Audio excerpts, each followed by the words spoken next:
Pada tahun 1960, seorang pemuda keturunan imigran Italia yang bernama Francesco Serpico lulus dari Akademi Kepolisian dan diangkat untuk bertugas menjadi polisi jalanan.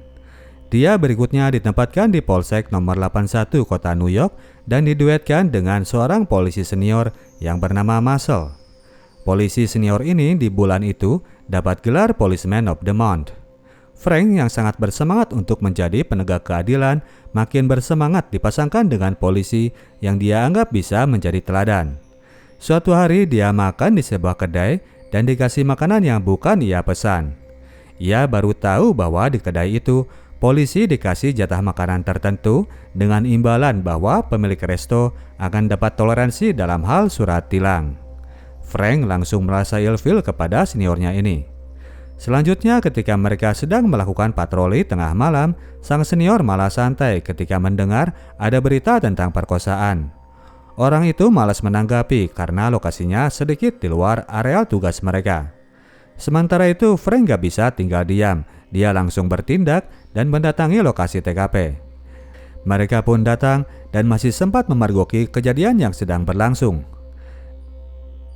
Namun dari beberapa orang pelaku, Frank hanya berhasil menangkap salah satunya saja. Ia pun meringkus orang itu ke kantor dan membiarkan seorang detektif senior untuk menghajar orang tersebut.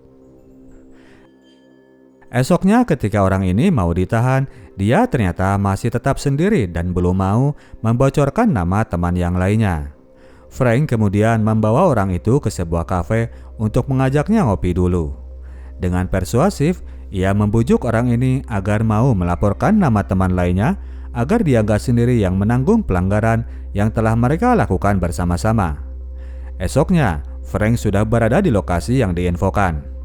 Tidak juga mendapatkan bala bantuan dengan alasan partnernya sedang libur, Frank kemudian bergerak sendiri dan berhasil menangkap 2 orang buruannya.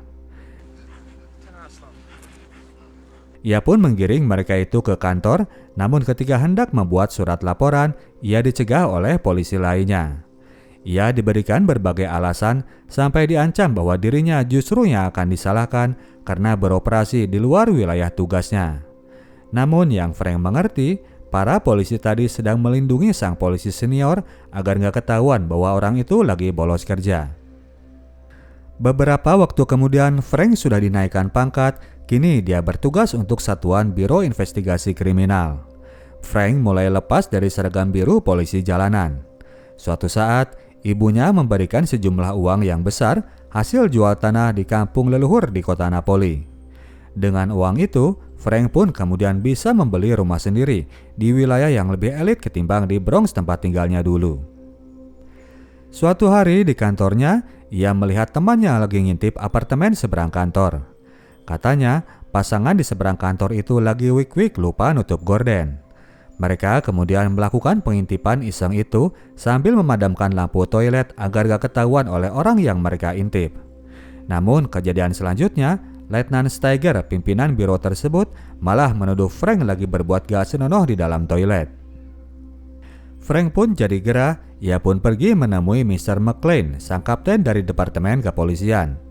Kepada McLean, Frank bilang bahwa ia nggak betah bertugas di biro tempatnya sekarang dan ingin dipindah ke satuan yang lainnya. Lagian, dia sudah 2 tahun bertugas di biro tersebut.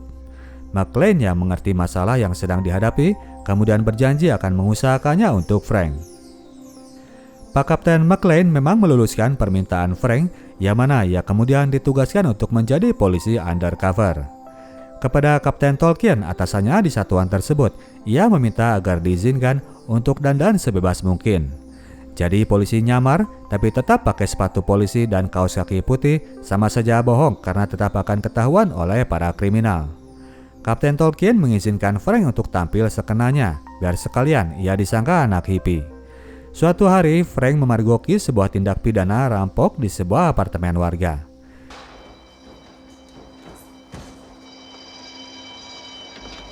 Ia pun kemudian mengejar orang itu sampai menuju jalanan di mana di sana sudah ada polisi patroli yang sedang bertugas. Kedua polisi itu kemudian jadi ikut menembak Frank karena tidak mengenali sosok polisi undercover ini. Frank tentu saja marah berat. Harusnya orang itu bisa lihat-lihat dulu sebelum langsung menembak. Tembakan polisi tadi ternyata nyasar ke mobil warga. Oleh karenanya, agar ada alasan karena tugas bekerja, polisi tersebut meminta Frank untuk menyerahkan hasil tangkapannya agar menjadi hasil mereka. Meskipun gedeg, Frank yang terlalu baik hati ini menyerahkan hasil kerjaannya itu. Suatu hari saat sedang menghadiri pendidikan dalam pengenalan narkoboy, Frank berkenalan dengan seorang polisi dari divisi lain. Orang yang bernama Blair ini bertugas sebagai detektif di Departemen Investigasi Wali Kota. Ia bisa mencapai posisi itu tanpa harus lewati tahap menjadi polisi undercover seperti Frank. Si Blair ini rupanya cakap dalam hal lobby-melobi. Keduanya langsung akrab. Blair pun merasa bahwa mereka berdua bisa jadi pasangan solid kalau mereka ditugaskan bersama. Pada suatu malam selesai tugas di kantornya, Frank tiba-tiba mendapatkan jatah amplop dari seseorang yang menitipkan kepada seorang rekan. Amplop itu berisi uang $300 yang katanya sebagai bagi hasil dari operasinya. Frank ragu-ragu untuk menerima uang itu. Ia takut kalau kena konsekuensi dari memakainya. Ia pun lalu curhat kepada Blair mengenai amplop tersebut. Frank takut nantinya ia akan masuk ke sebuah lingkaran yang mengerikan kalau ia mulai menikmati tiap kiriman amplop itu. Ia ingin bersih dari semuanya. Blair sangat mengerti kerisauan temannya. Ia pun akan coba bantu lapor kepada Inspektur Kellogg.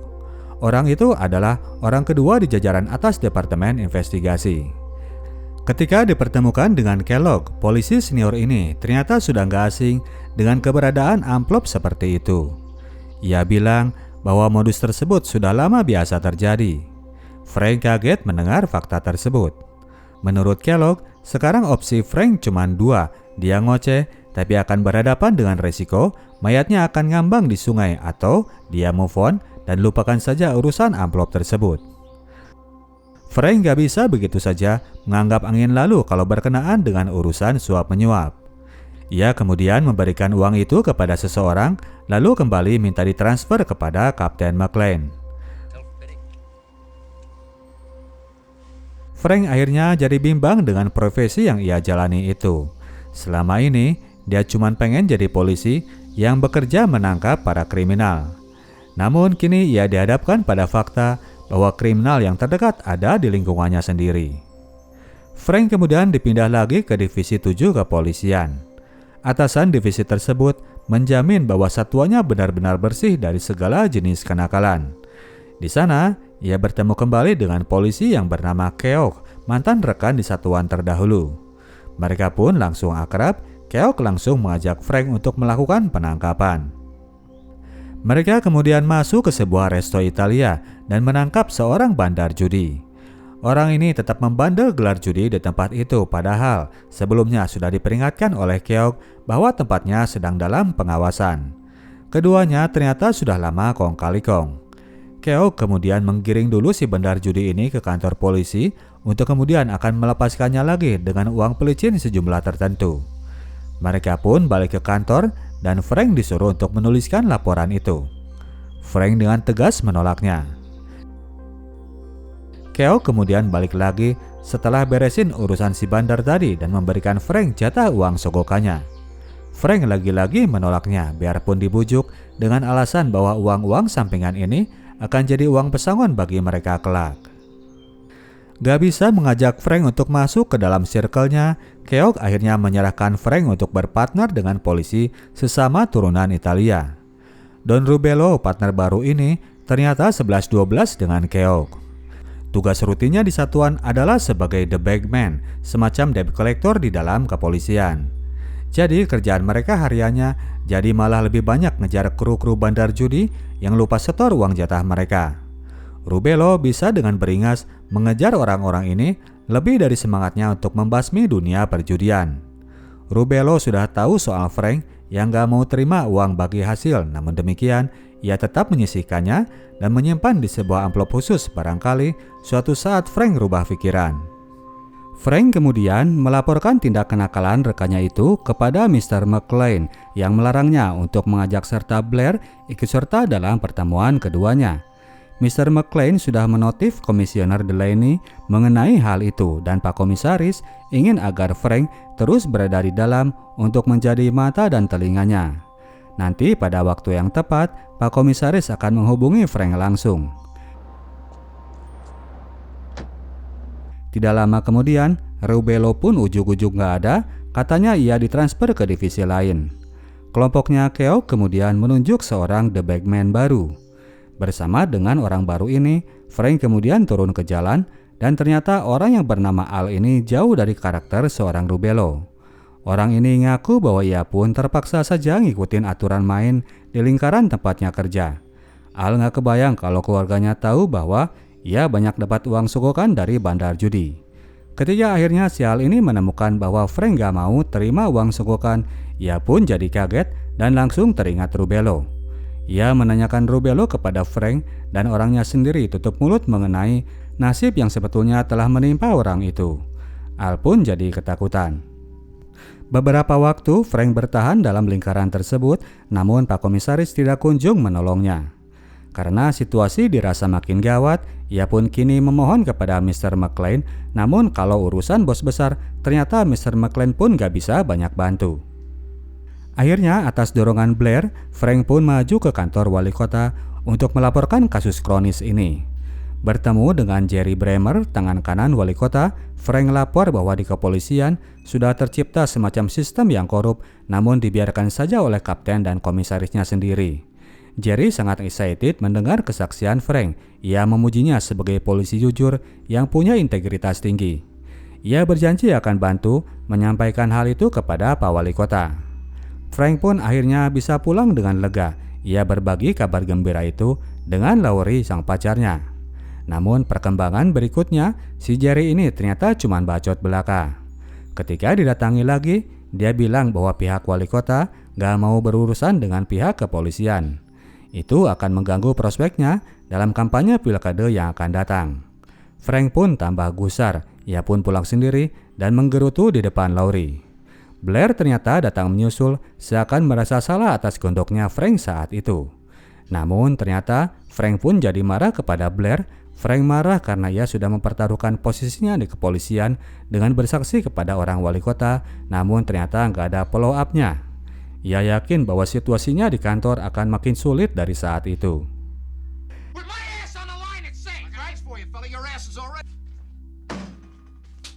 Esoknya Frank pun berangkat sebagi mungkin dan ketemu dengan gengnya Keogh yang sudah menunggu di dalam taman. Mereka kini sudah mendengar desas-desus tentang Rubelo. Keogh menanya langsung tentang orang itu kepada Frank. Frank tetap tidak memberi jawaban yang panjang dan dia tetap tidak mau menerima uang bagi hasil meskipun sudah didesak oleh semua anggota. Fix sekarang bahwa semua rekan di kantornya kini memusuhi orang ini. Situasi yang makin ruwet di pekerjaan bikin Frank makin stres dan depresi.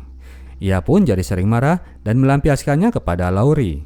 Suatu hari, Frank mendapatkan info soal operasi rentenir kelas kakap yang mana melibatkan beberapa bandar judi. Para peminjam menyerahkan setorannya di spot tertentu di lokasi cadas itu. Frank mengintai lokasi tersebut dan pada suatu waktu akhirnya ia melihat orang yang sedang mengambil uang-uang setoran tersebut. Frank pun menangkap orang tersebut dan orang ini malah mau kasih uang sogokan yang pastinya ditolak oleh sang polisi. Frank hendak menyeretnya ke kantor polisi dan orang ini santai saja ngikut kemauan Frank. Tiba di kantor polisi, Frank keluar bentar untuk menggeledah mobilnya. Begitu balik lagi ke kantor, orangnya ternyata sudah berada di lantai atas dengan Keogh dan kawan-kawan. Mereka sedang santai ketawa-ketawa seperti teman lama. Frank pun kali ini bertindak brutal. Ia menghajar penjahat itu di depan teman-temannya untuk kemudian memasukkannya ke dalam penjara. Sekarang, posisi Frank sudah tegas-tegas di depan para temannya. Mereka berada dalam front yang saling berseberangan. Frank pun kembali bertemu dengan McLean dan kali ini ia menegaskan bahwa ia sudah cukup berada di satuan itu. Ia minta segera dipindahkan karena Pak Komisaris tidak juga memberikan dukungan. Di sini Frank akhirnya terus terang soal tindakannya tempo hari yang sudah lapor ke pihak luar. Kapten McLean jadi kaget bahwa Frank sudah bicara ke pihak luar. Ia mendesak agar Frank memberitahu agensi mana yang telah ia kasih bocoran. Bagi pihak kepolisian, haram hukumnya membocorkan aib mereka sendiri keluar departemen mereka. Frank kali ini sudah tidak mau lagi berkompromi. Ia tidak mau ngasih tahu pihak mana yang sempat tempo hari ia kunjungi. Esok harinya, Frank pun sudah ditunggu oleh beberapa orang inspektur polisi yang sengaja datang ke polsek tempatnya bertugas. Mereka sudah dikasih tahu oleh Kapten McLean bahwa Frank sudah bercuit ke pihak agensi luar. Para inspektur mendesak agar Frank memberitahukan nama departemen luar itu. Mereka ingin tahu apakah akan ada investigasi terhadap departemen kepolisian. Ketika diminta kerjasamanya apabila pihak kepolisian akan melakukan investigasinya sendiri, Frank pun menolaknya. Ia sudah kadung tidak percaya dengan orang-orang di tempatnya bekerja. Para inspektur ini kemudian menghadap Pak Komisaris dan si bapak itu ternyata menolak untuk dilakukan investigasi secara menyeluruh. Biar polsek masing-masing saja yang mengurusi hal tersebut. Pak Komisaris ini mengiyakan bahwa ia pernah dikasih tahu oleh Kapten McLean, namun sepertinya ia nggak begitu peduli dengan urusan tersebut. Setelah kedatangan para inspektur itu, hidup Frank makin tidak menyamankan di dalam kantornya. Ia kerap kali dibully dan diancam oleh teman-temannya sendiri. Para inspektur yang ternyata peduli dengan kasus itu tetap berusaha untuk melakukan investigasi. Namun demikian, Frank tetap menolak untuk bekerja sama, apalagi untuk bersaksi. Ia pun mengkhawatirkan keselamatannya sendiri. Suatu hari, para inspektur ini kemudian mendatangkan Herman Tauber, seorang jaksa wilayah yang sangat tertarik untuk mengangkat kasus ini. Dia bilang bahwa dia sangat tertarik dengan sosok Frank yang berani untuk memblow up efek karat yang berada di tubuh kepolisian. Frank tetap menolak untuk bekerja sama karena ia yakin bahwa investigasi bodong itu pada akhirnya hanya akan berusaha untuk melindungi pihak di jajaran atas termasuk Komisaris Delaney. Sampai rumah, ia menemukan bahwa calon istrinya kini sudah kabur dari rumah. Lori sudah nggak tahan hidup menemani Frank yang terus merasa depresi.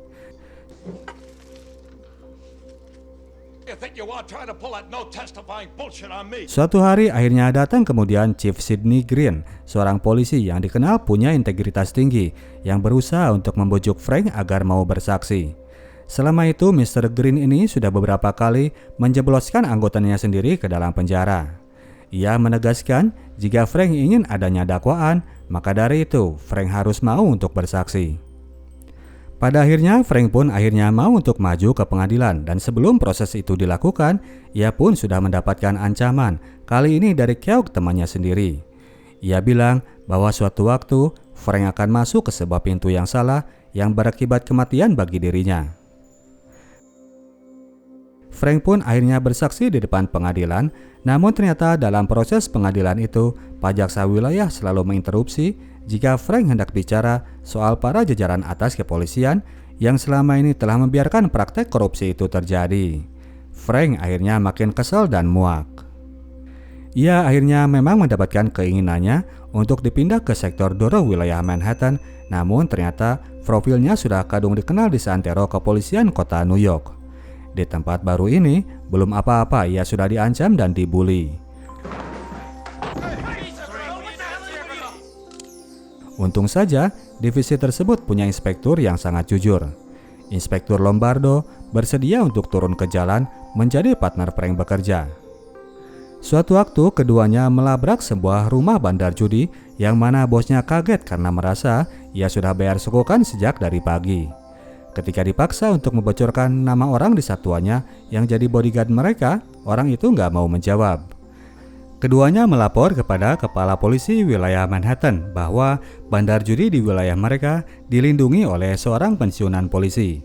Jumlah uang yang berputar di wilayah itu ternyata jauh lebih besar dari yang beredar di wilayah Bronx. Jawaban dari kepala polisi ini cukup mencengangkan. Para kepala polisi daerah ternyata sudah kompak untuk tidak bereaksi sebagai bentuk aksi untuk melindungi nama baik Komisaris Delaney. Frank akhirnya datang ke seorang teman lama yang sudah lama tidak ia kunjungi. Ia menelepon Blair dan menyatakan diri bahwa ia siap untuk sekalian memblow up kasus ini kepada pihak media.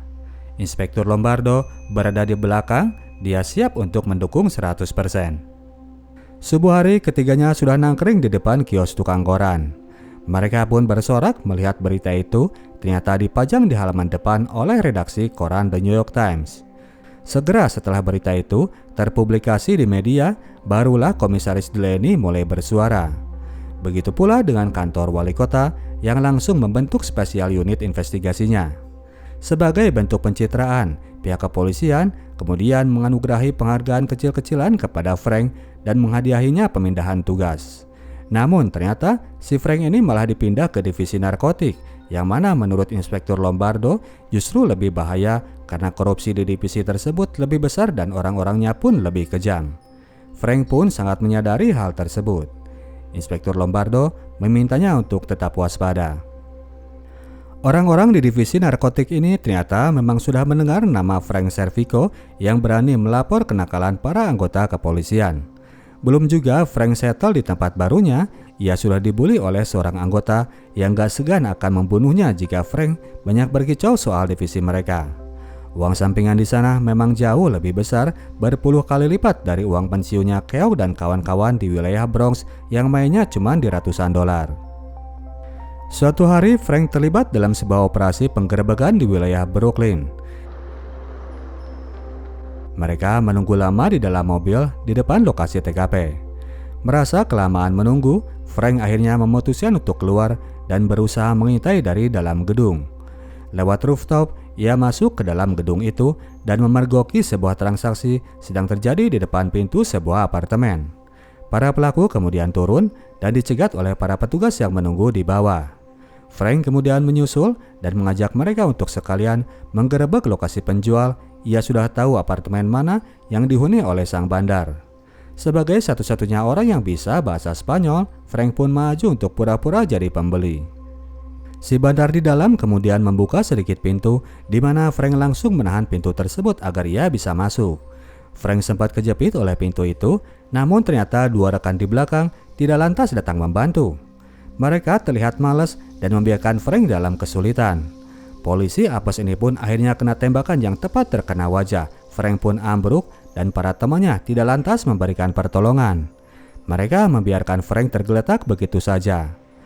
Frank kemudian dibawa ke rumah sakit, namun bukan oleh teman divisi narkotik, tapi oleh polisi wilayah setempat setelah mendapatkan laporan dari tetangga bandar.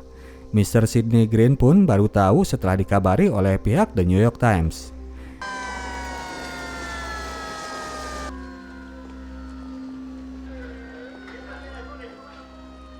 Esok paginya, barulah orang tua berikut Mr. Green, Lombardo, dan Blair sampai ke rumah sakit untuk menjenguk Frank.